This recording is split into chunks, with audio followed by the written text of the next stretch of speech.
Welcome everyone. Today on the 28th of February we received update 1.13 for GT Sport. There's a host of new content and changes which I'm going to preview for you all right now. Let's get started with new drivable content. There are 12 new cars in the game which were teased a few days ago. Some of you may have seen my video with some guesses on the cars. I'll show you guys the exteriors and the interiors so you can have a good look at them. Starting off then, we have the 1972 Alpine A110 1600S.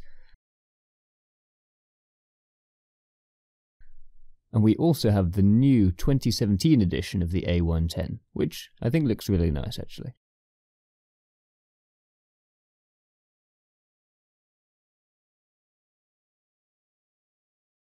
Next we have the Audi R8 FSI R-Tronic, from 2007. Then one that was up for a bit of debate, but actually I did guess correctly, was the De Tomaso Pantera from 1971. Very cool car. In Lamborghini, we've got the 2011 Aventador, returning from previous games. From the States, we've got two new cars. My guess of the Mustang Mach-1 was correct, and also the 1970 Dodge Challenger. From Japan, there's a new Subaru, the Isle of Man Time Attack WRX STI from 2016, as well as the Falcon Tires / Turn 14 BRZ. There are two new Toyotas, the Supra Mark III GT Turbo, which I'm pretty happy about because it is a favourite of mine, and also somewhat surprisingly, but also guessed correctly by some of you guys in the comments in the last video, which is the MR2. So if you guessed that, congrats. Also, I do love this car, very cool to see this one in GT. And finally, and I think this will be a surprise to everyone, I didn't see anyone guessing this, the Formula Gran Turismo is back. It's not at all like the one we've seen in previous games, but it looks really cool. It's called the F1500TA. So that's all of the new cars. Let's move on to tracks. Whilst there will be no completely new locations, we do receive two new tracks in the form of the Blue Moon Speedway infield tracks. That's A and B, both drivable in reverse. So that covers cars and tracks, but there are also a few new events for the campaign mode. First off, we've now got Monza available in Circuit Experience section. Nice to see them keeping that up to date. Will be nice to see some of these new variations that they've added coming in the future. There's also a selection of new events for GT League, spanning across beginner, amateur and professional leagues. Okay, so that's it for drivable content, but there's still more bits and pieces added in.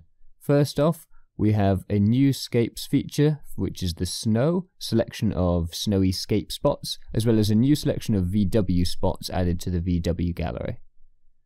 They've made a few changes to the livery editor, first off allowing you to change the wheel design without losing the original livery from the car. They've also added an exposure adjustment to help you change the view of the camera.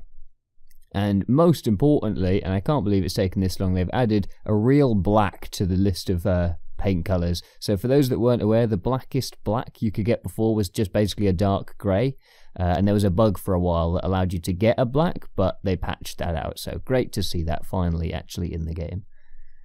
When looking at any livery from the Discover panel or from your friends list feed, you can click it and bring it up in a full preview mode, which is pretty nice to have. Now onto sport mode, as there's been several changes here, some rather important bits and pieces. So first of all, they say that the penalty judgment system has been improved. We can all only hope that it's actually better now. The big change is that if you crash into someone, your DR can go down now, which is going to be a real incentive not to make contact. We'll see how that one pans out. I sense there's going to be some upset people on that one. Another big change is you can no longer run your penalty down over a long span of time, meaning you'll have to slow down soon after your incident. Ignoring it or trying to run it down over a long time will increase the penalty duration, with your DR affecting how much extra penalty will be added. If you accrue too many collisions or shortcuts, you'll be disqualified from the race.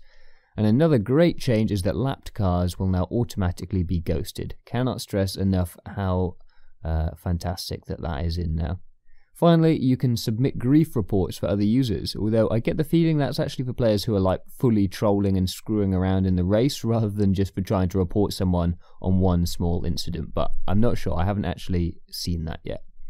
So that's pretty much it. There are a few very minor other changes that I'm not going to note in here, but you can always find the patch notes down in the description or in the in-game news feed.